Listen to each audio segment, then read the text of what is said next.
Welcome to Let Me Fix This. Enjoy the video. You'll start by making your phone the network source.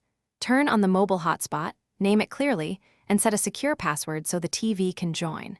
Make sure the TV's Wi-Fi is enabled or the streaming dongle is powered up. Once done, keep the phone close to the TV to avoid weak signals and put the phone on charge. Sustained hotspot use drains battery quickly. Now move to the TV network settings to find and select your phone's SSID. On the TV, navigate to Network or Wi-Fi settings and scan for available networks. Select your phone's SSID and enter the hotspot password exactly. Small typos stop connections.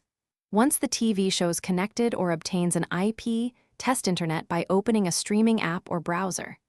If you use a Chromecast/Roku stick, ensure its Wi-Fi matches the phone hotspot and reconfigure the device if needed. Make sure with the TV online, open your streaming app and pick a low or adaptive quality if buffering appears.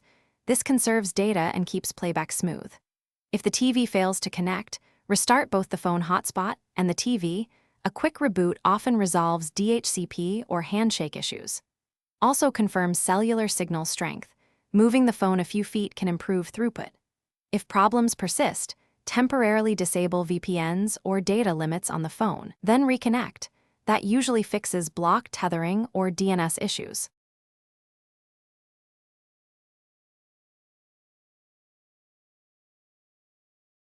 Thanks for watching. If you found this helpful, don't forget to like and subscribe.